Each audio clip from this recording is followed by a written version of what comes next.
তার মিসাইল সিস্টেমের বা একটা আয়রন ডোমের দাম কত?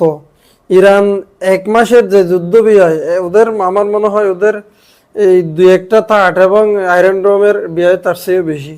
এরকম ব্যয়বহুল এগুলো অস্ত্রগুলো, ওগুলো ইরান 4 মিনিটের মধ্যে এখন কাজ করে দিতেছে। তো সর্বোপরি দর্শক, ইরান ভালো অবস্থানে আছে। ইরান 100% ভালো অবস্থানে আছে। বর্তমানে আমরা বাংলা সিনেমায় দেখলাম নায়ককে মারার জন্য কতগুলো গুন্ডা ভাড়া করে নিয়ে আসে। এখন আমেরিকা আসছে গুন্ডা ইরানকে মারার জন্য। এখন গুন্ডা ইরান, এখন ইরানে এসে দেখা যাচ্ছে আমেরিকা এসে ইরানের কাছে ধরাশয়ী হয়ে যাচ্ছে। এখন সেই আমেরিকা ইরানের কাছে লাথি খেয়ে এখন অনেক দূর ফালাই গেছে। ফালাই যাওয়ার পর আবার দেখা যাচ্ছে এখন প্রথমে নেটোর অন্যান্য দেশগুলোর কাছে সাহায্য চাইছিল। ওরা বলতেছে, স্পষ্ট বলে দিছে, অস্ট্রেলিয়া, জার্মানি, তারপর হচ্ছে ফ্রান্স, তারপর হচ্ছে যুক্তরাজ্য, সবগুলো বলতেছে আমরা এই যুদ্ধে জড়াবো না। এখন সর্বশেষ মেশ এসে দেখা যাচ্ছে আমেরিকা আবার চীনের কাছেও সাহায্য চাইছে। চীন তো ইরানের মিত্র। ইরানে যে অস্ত্রগুলো ব্যবহার করতেছে অর্ধেক বর্তমান চীনের অস্ত্র ব্যবহার করতেছে, আবার ওর কাছেও দেখতেছি সাহায্য চাচ্ছে। এখন সব মিলাই আর কিছুদিন পর আমার মনে হয় আবার ইরানের কাছেও সাহায্য চাইবে এই যুক্তরাষ্ট্র।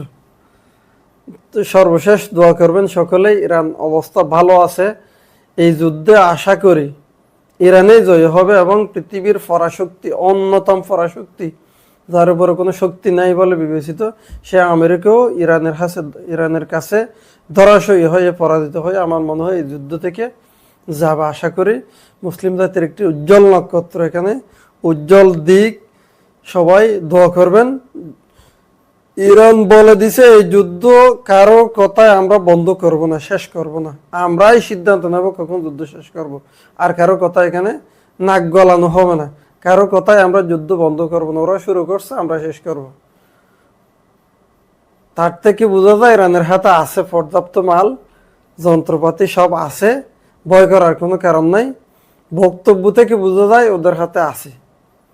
যত আক্রমণ করা হোক না কেন, আজকে গতকালকের রিপোর্টে বলা হচ্ছে যে ইসরায়েল এবং আমেরিকা মিলে 8,000 বোমা মারছে ইরানের মধ্যে।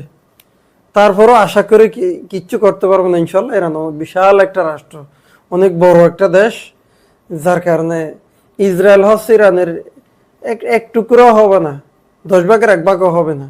এতে 2টা মারলেও ইসরায়েলকে হয়ে যাচ্ছে, ক্ষতিগ্রস্ত হয়ে যাচ্ছে। 2টা ঢুকলেও কি হয়ে যাচ্ছে, ছোট্ট একটা দেশ। 5টা মারলে সহ্য করার মতো কি নেই, ঢুকলে ক্যাপাসিটি নাই 5টা সহ্য করার মতো। তো ধন্যবাদ সবাইকে, দোয়া করবেন, ভালো থাকবেন। আশা করি এই যুদ্ধে ইনশাল্লাহ ইরানে জয় হবে।